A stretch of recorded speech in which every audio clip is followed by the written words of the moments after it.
మన ఇష్టానుసారం టోటల్గా గాంధీ భవన్లాగా వాళ్ళ ఇష్టం ఉన్నట్టు చేసుకోవచ్చు అనేటువంటి పద్ధతిలో వారు ఈరోజు మాట్లాడినటువంటి తీరు కూడా అసలు సబ్జెక్ట్ అనేది ఇల్లీగల్ మైనింగ్కు సంబంధించినటువంటి వ్యవహారం. మా ఉపనాయకులైనటువంటి హరీష్ రావు గారు చాలా స్పష్టంగా పద్దులపైన డిమాండ్స్ పైన మాట్లాడేటప్పుడు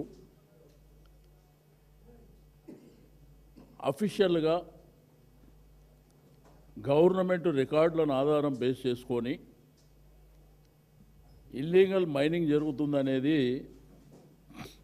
సభ దృష్టికి తీసుకురావడం, దాని మీద రకరకాలుగా మంత్రులు అంటే ఎవరికి ఇష్టం ఉందో వాళ్ళు మాట్లాడేశారు. కన్సర్న్ మినిస్టర్ గారేమో నాకు తెలియదే అన్నాడు. అసలు ఇష్యూ నా నోటీస్కు రాలేదనే విధంగా వారు మాట్లాడినారు.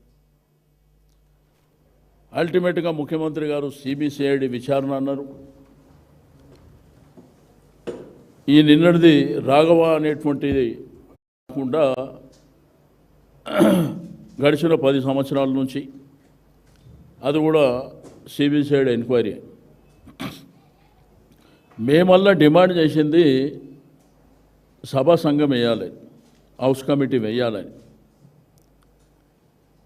దాన్ని నిన్న బుల్డోజ్ చేసి తప్పించుకునేటువంటి ప్రయత్నం జరిగితే అదే అంశాన్ని ఈరోజు కూడా మేము మొదటి నుంచి అసెంబ్లీ ప్రారంభించినప్పటి నుంచి మేము మా డిమాండ్ని స్పష్టంగా చెప్పినప్పుడు ఆ విషయాన్ని డైవర్ట్ చేయడానికి, ఎందుకంటే ఇది చాలా clear case. Already illegal mining జరిగింది. వేరియస్ డిపార్ట్మెంట్స్, మైనింగ్ కావచ్చు, ఎలక్ట్రిసిటీ కావచ్చు, పొల్యూషన్ కావచ్చు, వేరే డిపార్ట్మెంట్ వాళ్ళవి కూడా వాళ్ళు ఆల్రెడీ వాళ్ళకి ఇచ్చినటువంటి షోకాస్ నోటీస్ కావచ్చు, అవన్నీ క్లియర్గా ఉన్నాయి. ఆ అంశాన్ని వదిలిపెట్టి మేము సిబిసిఐడికి వేస్తామని చెప్పి ముఖ్యమంత్రి గారు చెప్పినాక ఆయన ఈ ప్రభుత్వంలో మంత్రిగా ఉన్నారు కాబట్టి సిబిసిఐడి వేస్తే న్యాయం జరగదు, నిష్పక్షపాతంగా జరగదు. కాబట్టి దీన్ని సభా సంఘం వేయాలి. సభా సంఘం అంటే అందరు ఎమ్మెల్యేలు ఉంటారు దాంట్లో. మా డిమాండ్ చాలా క్లియర్గా ఉంది. బట్ దాన్ని పక్కదారి పట్టించడానికి ఉదయం నుంచి జరిగినటువంటి డ్రామా,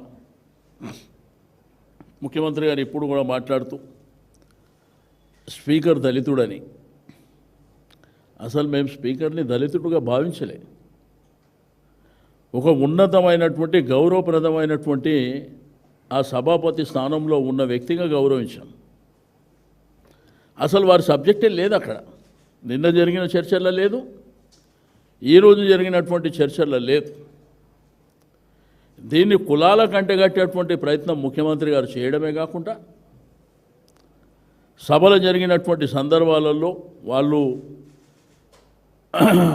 పద్దులు పెట్టడం, మంత్రులు ఒకవైపున హౌస్ ఆర్డర్లో లేనటువంటి సందర్భంలో మా సభ్యులం మేమందరం కలిసి పోడియం వరకు వెళ్ళి మేము మా డిమాండ్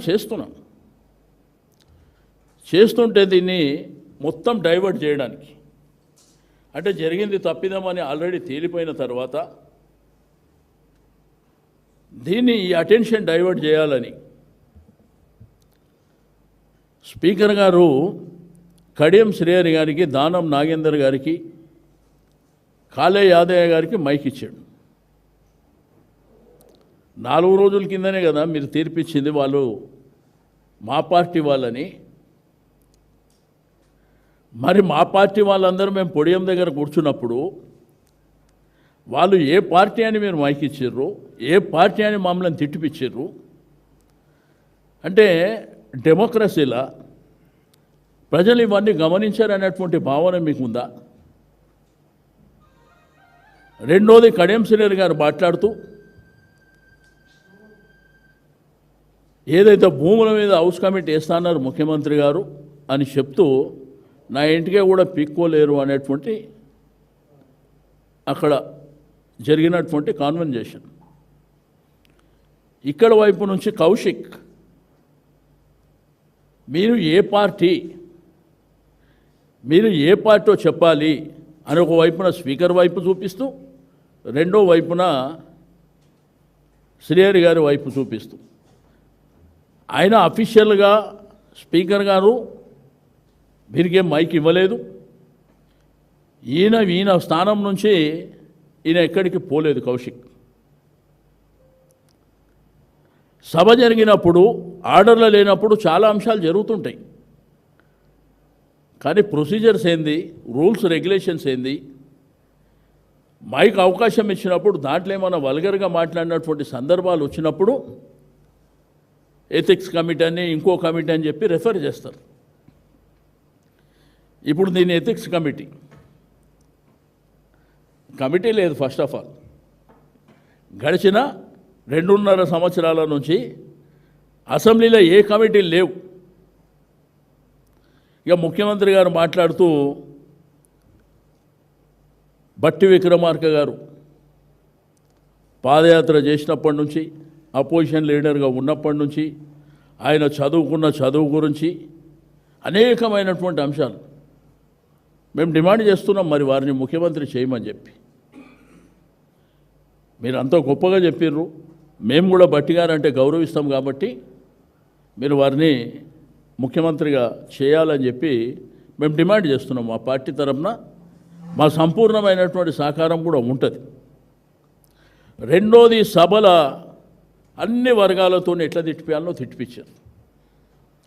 అసలు సభలో జరిగేటువంటి ఇష్యూ ఏంది, ఏ అంశం మీద మాట్లాడుతున్నాం, నిన్నటి నుంచి గొడవ ఏ అంశం మీద జరుగుతుంది, అవి పక్కదాన్ని పట్టించి దళితులని, ట్రైబల్లని, ఇంకోటని తిట్టించారు. రెండోది, ముఖ్యమంత్రి గారు గొప్పగా చెప్పారు. బట్టి విక్రమార్క గారి పేరు, ఇంకో 4-5 మంత్రుల పేర్లు తీసుకొని, ఎమ్మెల్యేల పేరు తీసుకొని మేము ఇట్లా గౌరవించినామని చెప్పి వాళ్ళని గౌరవిస్తే సంతోషం, మాకు అభ్యంతరం లేదు.